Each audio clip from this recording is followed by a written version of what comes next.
Hello and welcome back to El Pozo, the Primera RFEF show. We've been away for the summer, but we are now less than 2 weeks from the kickoff of the Primera RFEF season. So naturally, we had to get back together, and I'm delighted to be joined by my colleague that likes to join me down the well, Liam Bamridge. Liam, how have you been? Pretty good, thank you. Obviously hard at work trying to keep up to date with all the signings every team has made across, well, we always like to say 40 teams, don't we? Like to keep an eye on the filiales, but focusing on about 31, 32 of them, and there's been plenty of activity, hasn't there? So yeah, looking forward to discussing some of it this evening. Yeah, it's been a weird one because I know we're quite used to the signings. We keep an eye on them in Segunda, obviously you a bit more than me. I found the amount of transactions in Primera RFEF quite overwhelming this summer. I'm not going to lie to you, Liam. Yeah, there's been one or two. All right, there's twice as many teams for a start, isn't there? So that makes life a bit harder. And yeah, I think the biggest thing as well with us, isn't it, is that we'll see as we go through this, is that quite a few of the players that are coming in, especially the promoted sides, have come from Segunda Federación, so we don't know a huge amount about them. So we could read you out a long list of names, couldn't we? But with some of these teams, it is going to be a little case of waiting a few weeks and seeing how things pan out to see who are the best signings, rather than speculating about them right now based on never having seen them play, basically. But yeah, it's an exciting time. You know, it's plenty of players we do know a lot about as well. So looking forward to running through Grupo Uno with you tonight. Absolutely. So just a little bit of housekeeping in terms of how we're going to not only be doing the next two episodes, but also for your awareness, you can still find us on the Spanish Segunda Patreon as an additional extra inside there. But Liam, obviously fantastic news. We've prized El Pozo out onto its own stream as well. So it's now got a new home on Spotify and other podcast places if you want to go sort them there as well. It's grown such good legs, Liam, that we needed to give it room to breathe, I suppose, because we have had a lot of fantastic support in the last few months for all things Primera RFEF. As Liam was just explaining as well, we're going to be doing 2 preview shows ahead of the new season, which starts in a couple of weeks' time. This show is going to focus on Grupo Uno, and we're going to put it out there, aren't we, Liam, in terms of, well, I suppose it's me who's putting it out there. I don't like making predictions a lot of the time. I certainly don't like making predictions on 20 teams and where they're going to finish, but I've been a big boy, I've been brave, and we're going to go through the league and where I think we're going to finish, and Liam's going to absolutely slate me for it. But we're going to go from relegation up to the top. Liam, are you ready? Yeah, I mean, those of you who also perhaps listen to me on the Spanish Segunda show, some of you will realise there's a bit of a trend developing here, Nick, isn't there? I'm absolutely not keen at all, having made a number of mistakes in the past, some grievous errors in terms of predicting how Segunda might turn out. So there was only one person who was going to be doing the 1 to 20 for both Grupos, and I'm afraid it's you, Nick, who draws the short straw. So yeah, really looking forward to it. And to be fair, obviously I've had a look at what you've done, and I think we're broadly in agreement. So, you know, there isn't going to be an awful lot of arguing there, although 1 or 2 that you've thrown in there are going to provoke some discussion, shall we say. Yes, there are definitely some curveballs, but let's get straight into it. Let's not delay, because this is going to be quite a lot of fun and a great chance to explore all the teams, all the signings, all the managers, and etc., etc. So without further ado, I'm going to start with who I think will get relegated from Grupo Uno this season. And the first one is actually, sadly, a club that I really, really like, and that is Arenas de Getxo. Then followed by Osasuna Promesas, a team that we don't like. We don't care about them. Up next is Real Avilas Industrial. Just above them in 17th will be Orense. And then in 16th, don't shout, William, but I think Arenteiro are going to struggle to survive this season as well. What do you think of that 5 for relegation? Yes, unfortunately, in some cases, I think you're pretty close to being where I would be on it as well. I think Arenas de Getxo, we really don't know much about them, do we? We do know that they're going to have to switch pitches halfway through the season. Mm-hmm. We do also know that Ibai Gomez, who led them to promotion last year, has disappeared off to Andorra and has taken a few of their best players with him. So yeah, it's a real concern, isn't it, where they might end up overall? And I don't think it's really going too far on a limb to suggest that they're probably going to finish in the bottom 5. But you know, we don't know much about them at this stage, so possibly they could surprise us. I'm sure they weren't major favourites to come and join us at the start of last season. So there's no reason why they can't surprise us again this season. But yeah, I think that's a reasonable bet for them to finish in the bottom 5. And in terms of the other ones you say, we're not going to dwell on Osasuna Promesas too much, are we? Real Avilés Industrial is an interesting one. Again, I would really like to see them survive. But there's been strange goings on over the last few weeks. There hasn't. I mean, to be honest, the first strange going on, and perhaps not the second one wasn't so strange, but the first one was so strange we didn't even really pick it up, do we? We were so surprised by it that I think it passed us by for a few days. Yeah, it was the introduction of a new manager for the new manager, and Danny Vidal, who obviously we were championing at the back end of last season for doing such a fantastic job with Nastic Tarragona. Just this week, he's been announced as their new manager, hasn't he, Liam? Which is, I suppose, good for Real Avilés Industrial to get a young, hungry manager who's, tested himself at this level. For me, it just feels a bit too late in the day. We're 2 weeks away from the start of the season.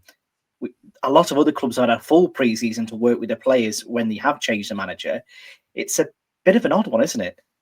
Yeah, I mean, I don't know what's going on here at all. I mean, interesting to try and find somebody from that club who might be able to fill us in a little bit more. So Victor Rafala, I think, was the coach who took them up to Primera Federación and won the promotion a couple of months ago. And it just feels like there might have been a falling out here, doesn't it? Because, it's so late in the day, as you say. They haven't signed many players. They signed a lad called Raul Rubio, who scored, I think, 12 goals for Esti Logroñés last year. So that's not a bad signing up front. But there aren't a lot of recruits in there. They haven't lost many, but they haven't brought many in either. And it just feels like maybe Victor Rafala's gone, this is ridiculous, bring some players in or I'm off. And the powers that be have gone, well, off you go then. Or something like that. I don't know. I mean, we can only speculate. And Danny Vidal, we do think he did a really good job at Nastic Tarragona. But as you say, he's up against it straight away. And I would have thought there'd be quite a few who'd be quite sympathetic towards Victor Rafala because he's taken them to promotion for the first time in 10 years back to the third tier. So I can't believe he doesn't have his supporters in Avilés. So it just feels like a very strange turn of events to happen, as you say, this late in the day. And I wasn't too confident of them avoiding the drop anyway. And I think, although Danny Vidal is a very good coach, I don't think this has helped them really. And they may pick up after a while, but I think initially he's going to have a really tough job to, as you say, to bed in what he wants to happen with so little time to work before the season starts. Yeah, definitely. I think I agree with everything you've just said there. Nice to see Adri Gomez back at this level. Obviously played for Sestao River last season. I've not seen too many Sestao River club players reappear in Primera RF this season, which is quite strange. I suppose the two, I don't want to say controversial ones, will be the two Galician clubs, Arenteiro and Orense. For me, Liam, Orense obviously have had a bit of an exodus in terms of the quality that they've got. Arenteiro, on the other hand, they've just had a complete and utter squad in and out. They've brought 19 players in, hardly any of note at that as well, Liam. But they've lost so much quality with, Pashbu going to Racing Ferrol, Enol moving up to Segundas with Huesca, Marcos Balsega to Nastic, and they released David Pereiro. How dare they? Damn them. They should get relegated just for that. Indeed, I thought that wouldn't be with your approval. It does feel, doesn't it, like perhaps this is the year when they're not going to survive. Obviously, like Tarazona, who've now moved across, of course, to Group 2, which is a tough move for them as well in terms of the amount of kilometers they're going to have to cover. These are two very small teams from very small places, and Arenteiro have really punched above their weight now for a couple of seasons at Primera level. And I do think, as you say, the number of good players that have gone have been picked off, as they always will be, unfortunately, because clearly they're a very low budget team, and as soon as they have success with some of their players, then they find somewhere they can earn a bit more money elsewhere. I just don't know what to expect of them at all. As you say, an entirely new squad, a coach who's only 28 years old, Jesus Arribas, completely untried in terms of coaching at this level. And it doesn't feel good, does it? And Orense, well, we saw what happened, didn't we, last season when it became kind of clear that they were going to lose their coach. The last few weeks of the season, they kind of fell apart a bit, and they've lost a couple of very key players as well, haven't they? Carbonell has gone to Zamora, and Noriega has gone to, I think, Racing Club de Ferrol as well. Quite like Rabadan from Unionistas, but he's not going to make a massive difference, I don't think, to their overall squad quality. And Danny Afer, who had a spell at Unionistas as a coach last year, didn't really impressed me hugely either. So yeah, I think I have them in a similar sort of situation to Alentejo.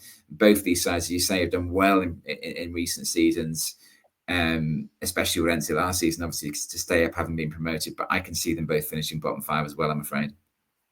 Yeah, I think with Orense as well, it's natural to have the change around, but to lose the manager who seemed to galvanise them, taken away from serious danger last season to Ferrol, Noriega going back, losing Cabranel to Zamora, it seems like a bit too much and a bit too much of a stretch. Aaron Taylor as well, 28, born in 1997, is the manager, is Jesus Arribas, which starts to make me feel very, very old. But yes, those are the bottom 5 that certainly I go for. It sounds like you agree with me to an extent as well, Liam. That is Arenas de Getxo, Osasuna Promesas, who, just to note as well, I know we don't want to get into too much on filiales, but Osasuna Promesas have lost quality, who've been picked up by other filiales, and they've just promoted from within. So they've just taken players from their C team and brought them through, which I suppose is a natural transition. But when you were threadbare last season and so close to relegation, you can't keep riding that train, don't you? So I think they'll definitely go. And then it was Real Industrial, Orense and Arentejo completing the relegation places. On to 15th to 11th, Liam. And again, I think we're in quite a line agreement. There are 3 newly promoted sides finishing in this top half of the bottom half. So I'll start in 15th. I think Unionistas will just about survive once again. Just above them is the new boys Pontevedra. Celta Fortuna in Talavera in 13th, Celta Fortuna in 12th, and Casareño in 11th. How does that feel to you?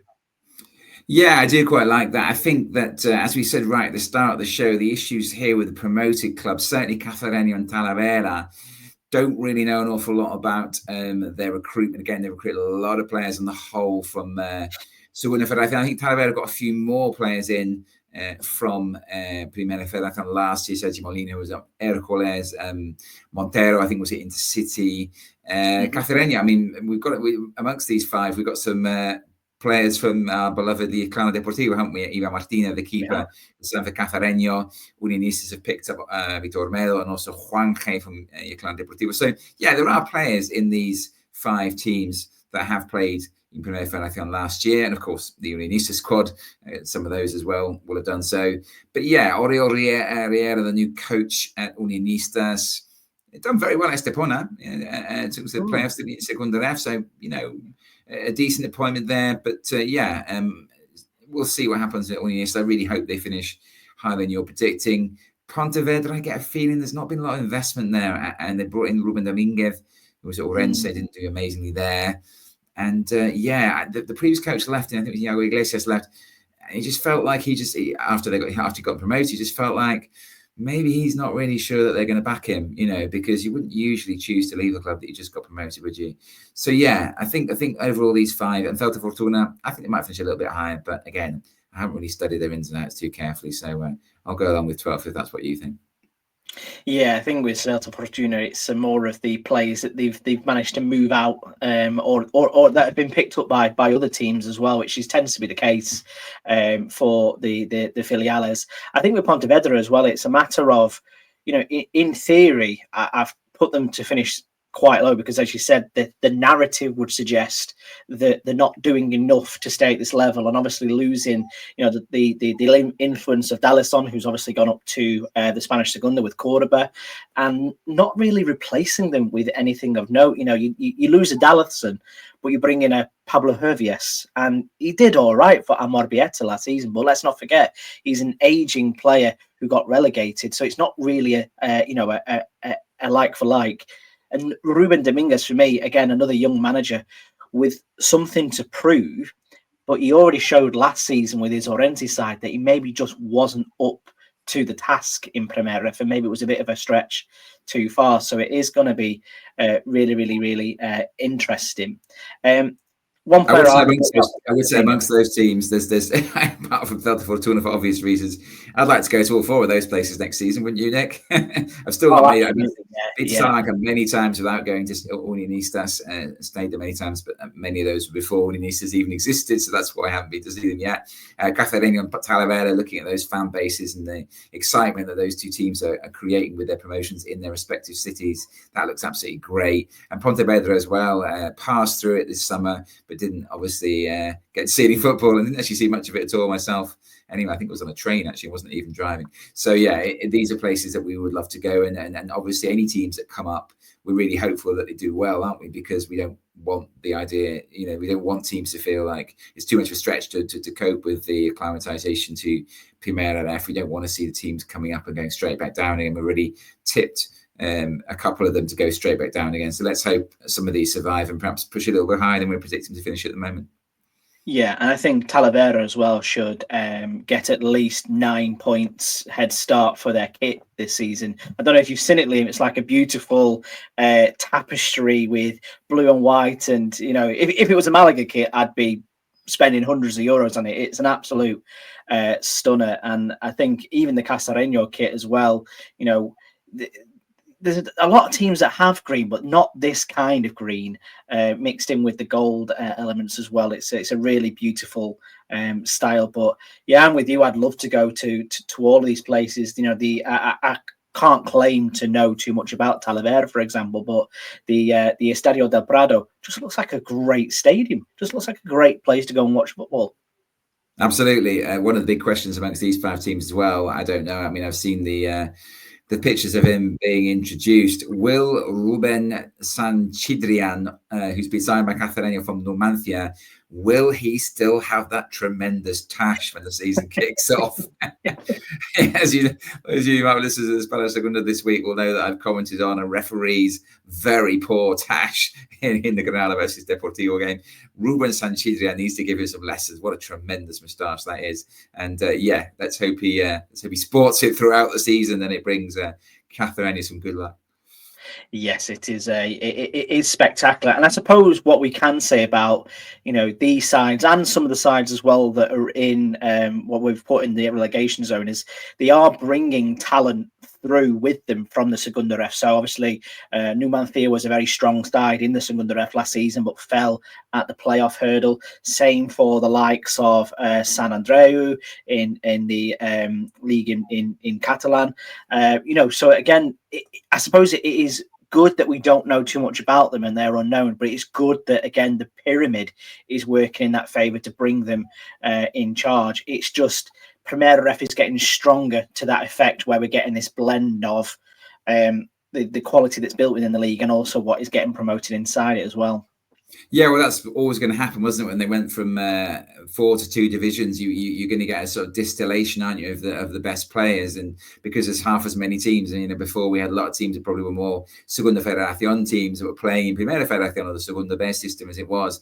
And I think really noticeable from that, Nick, is how many Segunda sides have signed Primera Federación players this summer. And I think that's got a lot to do with the fact that, they look at these leagues now, these 2 leagues, and realize the standard is quite a lot higher and are not so concerned about signing somebody from the level below. They feel that these players can make the step up because they've seen what they can do, in what is clearly a higher level football than it was until this new, pyramid was introduced where there's just 2 divisions rather than 4. I mean, Cacereño, probably in terms of players, coming up from Segunda Ref, that they would like to have kept. Pau Palacín has gone to Marbella, and I think that's a bit of a big loss for them. Although he hasn't yet obviously played in Primera Ref, I think he's done really well in Segunda Ref. That's what I would have think that they want to hang on to, and possibly also Jaime Sancho, I think, has gone to Zamora. So you can see these clubs coming up. Although they've got a great fan base and a good squad of players already, there are still other Primera Ref teams that can pick off their best players. Have got that bit of extra financial clout, and that must be disappointing. But yeah, as you say, so much to find out about these teams, and I certainly hope that that they overperform because that will mean that they stay up, and that will be brilliant. Yes, absolutely we do. So let's move into the top 10 now with the next 5. So I'm sure this first one is going to be one we maybe disagree on. And to be fair, I quite fancy changing this maybe before the end of the show. But I've gone for Lugo in 10th, Bilbao Athletic in 9th, Merida, obviously new to this Grupo. They were in Grupo Dos last season and made the playoffs in 8th. Baracaldo in 7th and Real Madrid Castilla in 6th. So we won't focus too much on the B teams there, the two of them. But let's start with Lugo, Liam, in terms of, you've already mentioned the manager in conversation. He's appeared at the Ancho Caro, and some quite good recruitment being done by Lugo this summer. Yeah, very interesting one, this, isn't it? And I like what you're saying about maybe changing your mind on this one, because I have a sneaking feeling they might go a little bit higher than 10th. I mean, 10th would suggest solid mid-table, wouldn't it? And probably not that close to the playoffs. I wouldn't be surprised if they get a little bit closer than 10th to the playoffs. I'm not sure they'll finish top 5, but I think they might be nearer to it than you've put them at the moment. I do think Iago Iglesias is a good coach, and he's done a great job at Pontevedra. Admittedly, I think Pontevedra are a fairly big fish in a fairly small pond at Segunda Ref level, but I think he will make this adjustment. And they have signed some fairly eye-catching names, haven't they, in terms of the players they've brought in. Now, I know, obviously, it's not all about, the name. There's a lot of players out there who probably won't be well known to us now that will make a name for themselves over the next few months. But you can't ignore these recruitments, can you? The quality of what they brought in, Nick. No, you can't. And you look at maybe the 3 main ones that we have here. We've got Largo Jr., who's coming on a free from Racing Santander. Mark Martinez from Granada, but obviously he's made over 200 appearances at the 3rd tier level, previously promoted with Cartagena. And also Trigueros from Andorra, who obviously was a big part of the Beto Company side that got promoted last season. Obviously not being plumped for a Segunda role under Ibai Gomez, but to drop back into Primera. There we're looking at 3 players who know to get out of this level and do possess a quality, and I think more importantly as well, an experience that they didn't have last season. I think that's where Lugo maybe came a little bit unstuck. They had good quality players, but they didn't have players that knew how to get out of this league. They do now, and they've got it in bucket loads. They have, and I mean, even somebody like Jose Amo, who was a centre half. I think he might have been at Ponferradina. He certainly Tenerife last. But yeah, I mean, listen, this is a guy who I don't really see him as being Segunda level, but he's certainly a very decent Primera Federación player for me. He's definitely going to be able to cut the mustard at this level. And these are the kind of players they are bringing in. Iker Unzueto up front. He's another guy who's played a lot of Segunda football, hasn't always convinced at that level. But I think he'll do well at Primera Federación level. So we looked at the star names, the ones that obviously, draw the attention. But, the next level down in terms of their recruitment, I think there's some really good players being brought in there. So, yeah, I'm quite hopeful for them. As I say, a good coach, judging by his recent record. They may well push higher than 10th, I think. But, yeah, we'll wait and see. I mean, it's a good squad on paper. I think a much stronger squad, and as you say, more experience than last season. So if they go for a decent start, then I think they could certainly be pushing for that top 5 places. Yes, and obviously no superstar player from the Saudi Pro League. Afriye has gone back to Saudi Arabia, I assume, and they've released a mighty John Cabo, which again is maybe a sign of the times there. But John Cabo still available on a free for any Primera Ref sides who fancy a rogue move for a 1 in 5 goal scorer. He is still available to get. We're going to jump over Bilbao Athletic because, again, don't care. Hope they get relegated, even though I've put them in 9th. Merida, obviously, we are massive fans of Merida on this podcast and everything that they did last season. We love their presence online as well. They've had a very interesting takeover with Matthew Benham and the sort of like Brentford ownership group. But this summer, Liam, probably isn't exactly what they saw coming. It's been a big change in Extremadura, hasn't it? It really has, yeah. I agree. I mean, before we get onto the actual squad itself, I think you probably like those shirts as well, don't you? I mean, I know that it's only essentially a white shirt, but I'm loving the detail on it, I have to say. Another great move they've made there in terms of their, well, it's not off the field, is it? It's actually worn on the field, but you know what I mean. In terms of the players, yes, it's not. And the away one as well. The away one's really good too. Yeah, good away shirt too. I agree. So good work there. But yeah, I have to say, Nick, when I saw what was going on with this, in terms of Matthew Benham, in terms of the new sporting director, is Portuguese. I was expecting a lot of young Portuguese players being brought in, maybe a few, English players sent across. And yet their recruitment has been almost entirely, in fact, almost exclusively Spanish, hasn't it? Which is really interesting. I think they've brought some good players in, but they have lost some very good players as well, haven't they? We knew that their failure to get out of this division would cause them to have the best players picked off. And of course, several of them have gone highly. Vitor Beltran has followed his coach Sergio Guia from last year to Huesca. Juan Paz ended up at Mirandés. Javier Slava has headed for Zamora. Juanjo's gone to Tenerife. So, and even someone like Atulman, who was really good at the end of last season, they couldn't keep him centre half. So, yeah, I think the problem is with this squad, I don't think it's as good as it was last season. Fran Beltran was the Marbella coach last year and didn't work out terribly well. But, I think he's probably not a bad coach overall. So, yeah, 18 feels about right to me, Nick. I know the switch groups, but Grupo at the very top is looking pretty competitive this year, isn't it? And I'm not sure Merida have got the quality of squad, to really push that top 5. Yeah, I completely agree with what you're saying. And I don't want to say it sounds like it's being done on purpose. That's not what I'm trying to say at all. But, in the grander scheme, the bigger picture, maybe this is what Merida need to do, because the financial constraints you have on you once you reach the La Liga setup and into the Spanish Segunda maybe means they can't do or implement the plans they've got off the pitch. Like you say, they're in the midst of building a brand new training centre. They want to create a home to be able to introduce a lot of Latin American footballers into European football. So maybe this is being engineered in a way. I don't know, but it's a lot of quality to replace, and I can't really claim to say that they've done it. Miguel Capi from Alcorcón is steady. Juan Atola from Cultura Leonesa is steady, but they're not going to get you the same numbers that, say, an Eslava or a Beltran would get you last season. Certainly not. Just above them in 7th. I quite like what you're saying, to be fair, Nick. Yeah, I kind of feel like probably if you're a Merida fan, on one hand, you're probably thinking, great, we've got this, guy who's taken Brentford to the Premier League coming in. Probably on the other hand, you're thinking, I don't want everything to just change drastically overnight.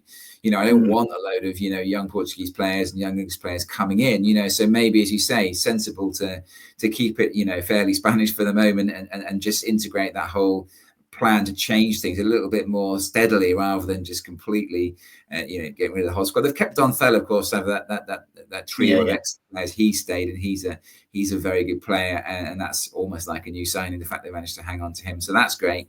But yeah, it feels like a sensible push, and we knew that would be the case, didn't we? We knew they weren't going to throw money in terms of wages at the recruitment side of things. So yeah, I very much hope we're wrong with this. I hope that they make the playoffs at least again, but I think they probably will finish just outside them. Yes, definitely. And there's still time as well. Still 12 days left of the transfer window. So who knows what's going to materialise in Merida. You've got options, let's put it that way. In 7th, I've gone for Baracaldo. Obviously, improvement on last season, but I think what goes in Baracaldo's favour is consistency. They've got Inemol de la Sota still in charge. It's going to be his 4th season now in charge. They have lost a little bit of quality, but again, going to bigger divisions, going to bigger and better things, and you can't blame them for that. And they have this system where they like to bring in players on loan from filiales, and it really works for them when they get it right. Look at Sariano from last season. He started this weekend up top for Athletic Club. I feel confident with the recruitment and who they've been looking at this season. Yeah, I think Baracaldo are helped to a certain extent, aren't they, by their geographical location, in that they have got several, La Liga sides around them. They've got a good relationship with them as well, as you say. So they clearly work quite well with Athletic Club. They've got Alaves not very far away either. Real Sociedad, if they want to go that way. So that there are some clubs, with a lot of players available. I think Real Sociedad perhaps won't be so likely to lend them anyone this year because they've got their own concerns with their B team in Segunda. But yeah, I think there's potential there to pick up some really decent recruits. As you say, they managed to do it last year, and we'll wait and see what goes on with them. They're I think that's a little bit higher than them, but again, they are very much an unknown, aren't they? So but that consistency you pointed to in terms of Imanaldo sort of knows the field, knows what he's working with, and knows hopefully how to make it better. Because you say 11th last season, they were pushing for the playoffs, weren't they, for a long time? Then just kind of fell away, and I'm sure he'd have taken lessons from that. Pablo Santiago is a big loss, but he was always going to go. When you have a season like that in Primera RFEF, you're always going to get picked off, and he's usually headed off to Castellón in Segunda. So yeah, it will be an interesting one to see how they go on. I can't see them finishing as high as 7th, but they might do. As I say, they weren't many miles away from the playoffs for quite a lot of last season. And so if he has learned his lessons and managed to, improve in the areas he needed to improve in, then there's no reason to expect them not to go a little bit better. I think the top 5 will still be just beyond them. So that's something we agree on at least. Maybe a swap for Lugo in 10th and Baracoldo in 7th, and do a bit of a flip reverse potentially on this one. I think that's maybe what I'm hearing. And to be fair, I'd probably agree on the basis of the conversation that we've had. To touch lightly on Real Madrid Castilla, obviously they've moved across from Grupo Dos and will be in Grupo Uno this season. Don't care on the recruits because they're just signing people. Though there is this mad, they've registered. I cannot remember his name for the life of me. The guy they've just signed for 63 million euros or something. They're relegated. The filial is just like, oh my goodness me. I mean, it's almost like what can we do to wind people up? Nobody likes having the filiales in the Spanish pyramid system. Everybody, without exception, apart from people connected to these clubs, wants the filiales to have their own league. And it's almost like, not only are they're not going to have their own league, but we're going to put somebody who just pays 63 million euros for on our B team roster. I mean, that's just taking a mickey, isn't it, really? He is 18 and technically, so I suppose he is age appropriate for a filiales, but and you've got to replace Gonzalo Garcia with somebody. So why not a 63 million? I mean, they have replaced him. They have replaced them. They've gone out and bought Rashad Fatal, and again that annoys me because he's like nearly €1 million they've paid on him, and that's probably a budget for a lot of Primera Federación teams for the entire year, pretty much. So yeah, it is ridiculous. We've moaned on quite enough, and we will continue to moan on, I imagine, over the season about Filiales. I find it quite amusing that Raul has left, just because I think he's just thrown a strop, hasn't he? I think Raul has quite a history of throwing strops, and I think he thought he was going to get the top job, and he didn't get the top job. Obviously, he went to Xabi Alonso, and so he's just left in a sulk. And Alvaro Arbeloa, who's somebody we know very well from his time in England, has been promoted, I think, from the under 18s, isn't he, to manage this side.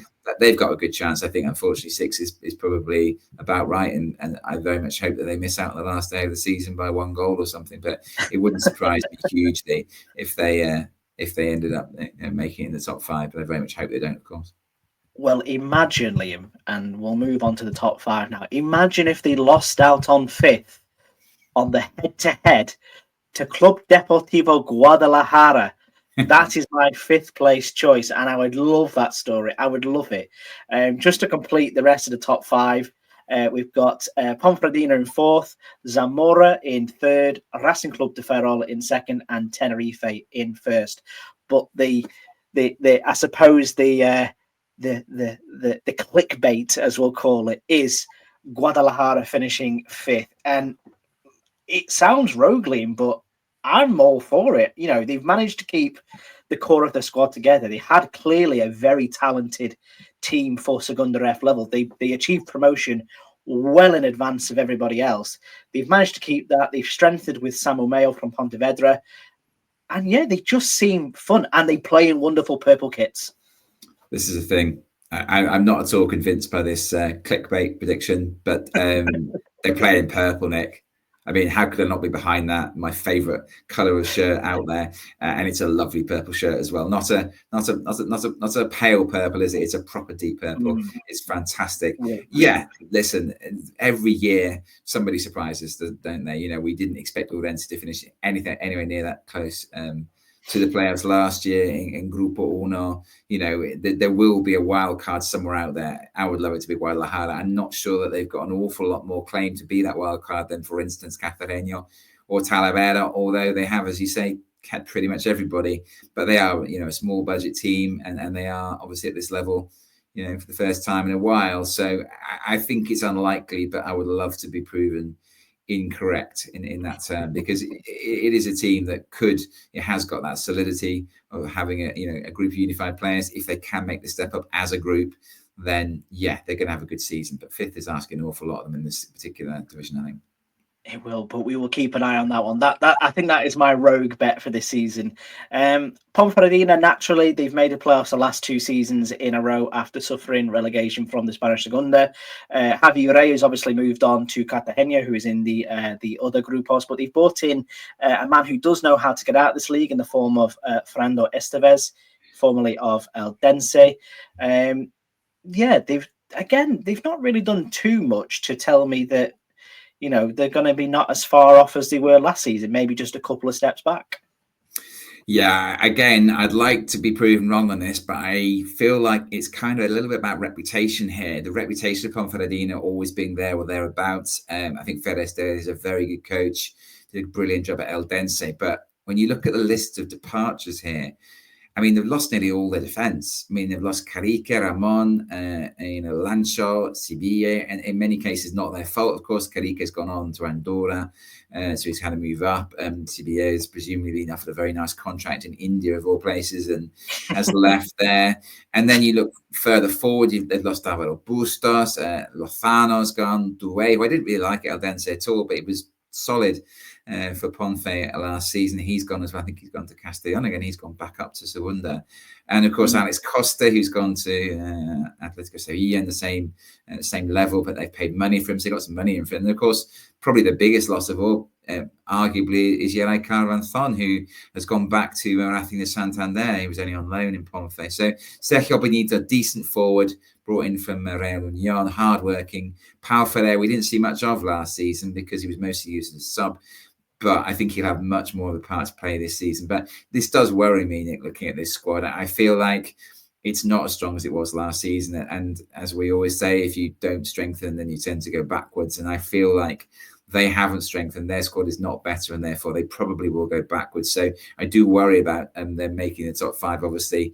I'd like to see them do so and for it to be third time lucky. But no, I'm not at all sure at this stage.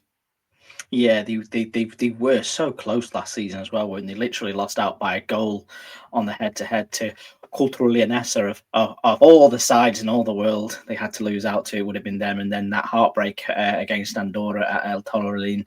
It's difficult to bounce back from that mentally as well, I suppose, and maybe that is why, so many players decided to move on to pastures new, because they maybe would find it difficult to try and G themselves up and repeat what they've done the past 2 seasons. So it'd be very interesting to see what goes on there.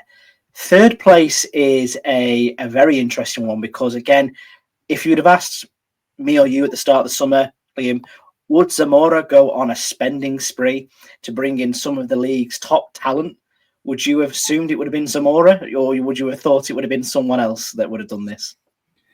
Yes, I mean, I think it's very important here, isn't it? We look at this case that last year when we talked about Zamora, we were like, plucky Primera Federación newcomers overperforming. They were another side who got pretty close to the playoffs and then didn't quite make it. And I guess that's where it's come from, hasn't it, Nick? That they've looked at it and gone, we got quite close without really chucking any money at it. So now let's chuck some money at it and see if we could just go that extra mile. And my goodness me, have they chucked some money at it. They've signed 3 forwards who were all excellent in Primera Federación last year. Carbonell, who was at Orense, Josh Farrell, who only came in the second half of last season but did really well at Gimnástica Soriana, and of course the jewel in the crown, Javier Slava, who was absolutely brilliant at Merida last year. They brought in Loren Buron, who was at Murcia last year, very experienced, good player. I mentioned Ismael Atuman earlier on, who was at Merida at the end of last season, got some really good reviews from the Merida fans. They signed him as well. They have lost Sergio Nieto, who's gone to Alcorcon, the left back, but they've signed Merchan, who played, I think, 35 games for Algeciras last season at left back. So, they've really recruited well. Obviously, it's costed quite a lot of money to recruit at that level, but you can't really think that they're going to finish outside the top 5 at this stage unless all of those people underperform. I think they've got a brilliant chance of making top 5, and they've certainly invested the sort of money that means that they will expect to finish top 5. Yeah, it's levels of money that we would expect from a side that have come down from the Spanish Segunda, which is obviously, incidentally, the 2 teams we have sat above them, but they will really be challengers. And I think the thing that will go in their favour as well is that they were here last year And a lot of the players were here last year, so they know the expectations, they know what the challenges are going to be as well. So it wouldn't surprise me really if, we've put them in third, if they do push those top two a little bit closer than most would expect, or even displace at least one of them as well, in my opinion. I'm really interested to see how they're going to get Slava, Farrell, and Carbonell into the same side, though, because they're all, pretty decent top strikers. Farrell maybe, slightly more off the piece in terms of, he did come into Segoviana last season, hit the ground running really well. But you look at Slava and Carbonell as a top duo up front. There's probably no better strike force in Primera RFEF next season, really, is there? Well, looking at what they did last season, absolutely. I mean, Carbonell, I suppose, had a really good season, and he's late 20s, so maybe. And Slava's the same. I mean, let's not forget, he's hardly played, Primera Federación football at all. He's only played last season. I think he was at Europa the season before in Segunda, and before that played lower level Catalonian football. So, it's the only question mark here is for me, Slava's career seems to be on an upward trajectory. Did Carbonell just have one great season last year? Will he be able to reproduce? Farrell has only produced sort of half a season. I can see them playing out wide as a winger, to be honest. He could certainly play on the wing, I think. But yeah, if you choose between those two strikers, you feel like they're going to have to play 4-4-2 because you wouldn't want to leave one on the bench, would you? So yeah, exciting times for the Mora fans, of course, because there are no, financial fair play, límite salariales at this level, that they can spend the sort of money that probably their income doesn't allow them to do so in the next level up if they were to get promoted. So they've obviously gone for it, and good luck to them. Hope it works out for them, and that they live up to expectations in terms of what's now expected of them.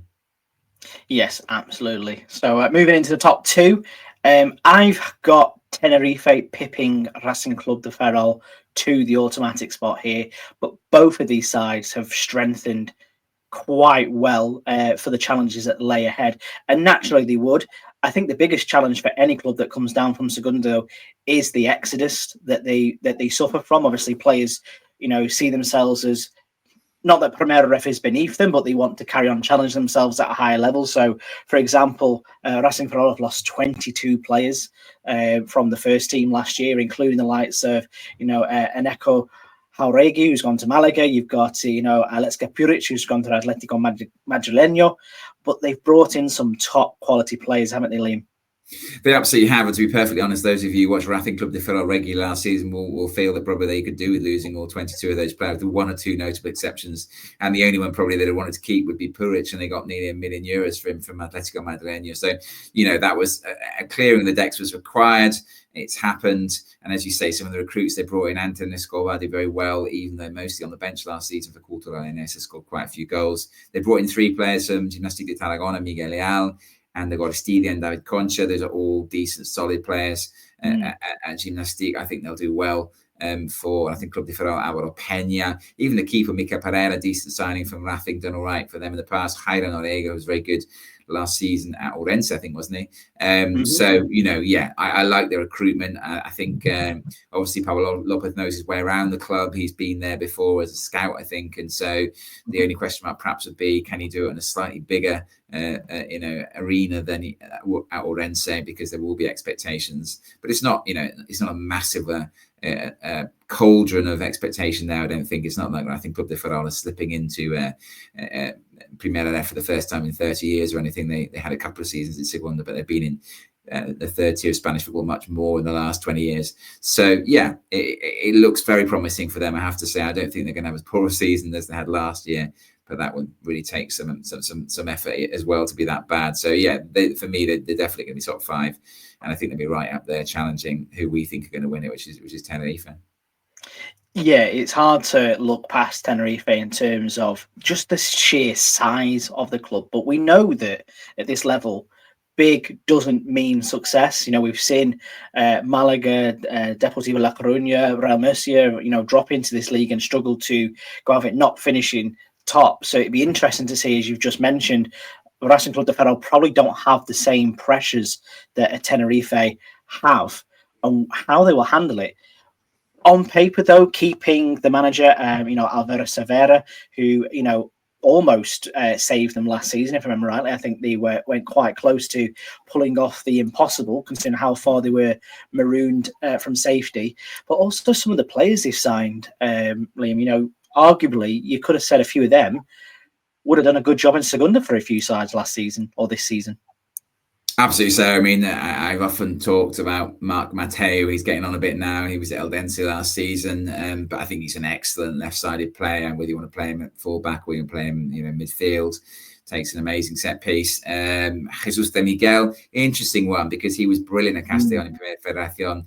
Didn't really cut the mustard last season in Segunda, but very, very good record at this level. So to be signing him, to put up front in this Tenerife side is a great signing. Chris Montes, I think he's been out in Chile, hasn't he? But he was also excellent Segunda when he was last, I think, again with Eldense.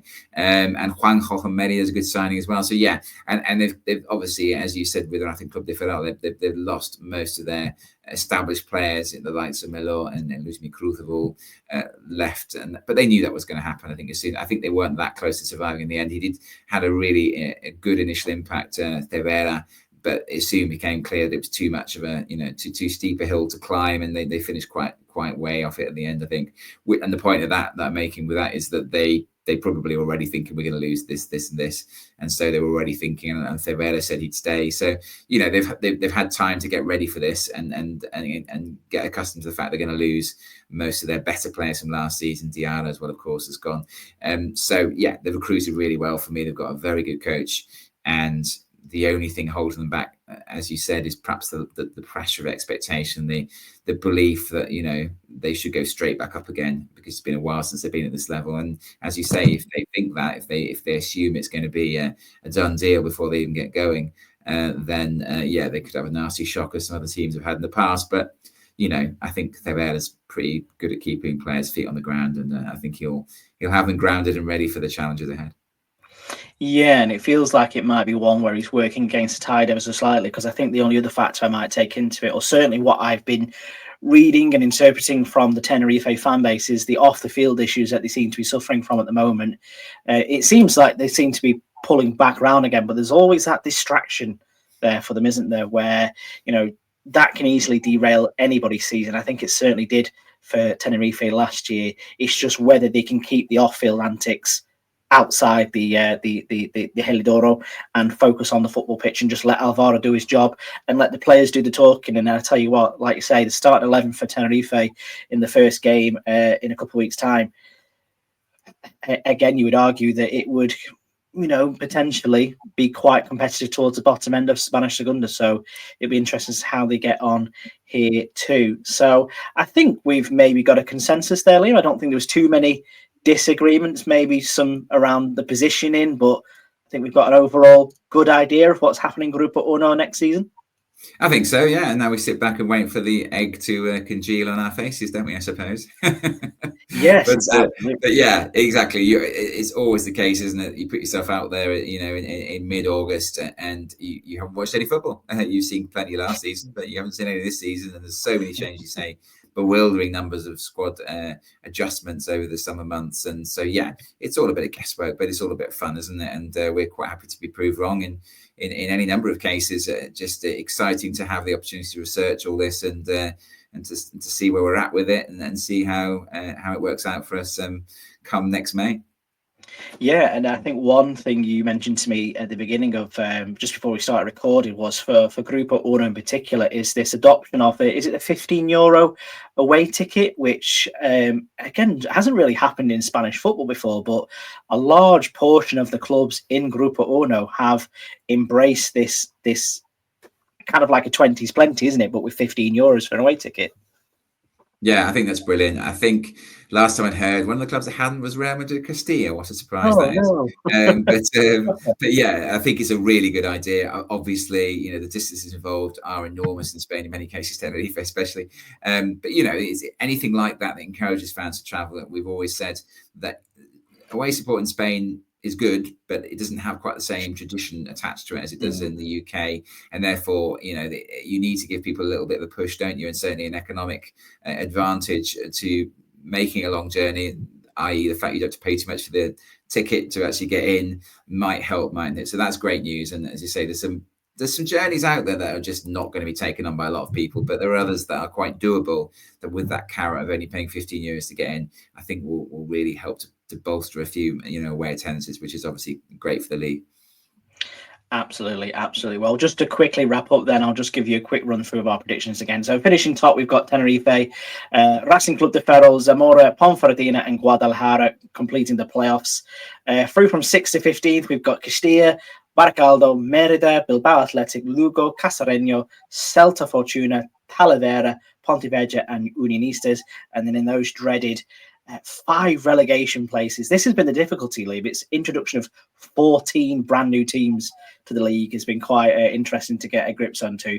But Arentero, Urense, Real Avilas Industrial, Osasuna Promesas and Arenas de Getxo finishing bottom in Grupo Uno. Let's see what happens this season. But we've got another preview show coming out next week. That'll be on Grupo Dos, which again should be quite fun to go through there and see where everybody's going to finish. But for now, I'll say thank you very much for your company, Liam. It's been great to get this episode back out again. I've missed this, Liam. There, I've said it. I've missed you. I missed you too, Nick. It's been an absolute pleasure to talk through this Grupo, and I can't wait to see you next Grupo next week. Absolutely. And I'll say gracias to you at home as well. Keep with us this season as we bring you all the latest from the Primera Federación. But for now, we'll see you soon. Goodbye.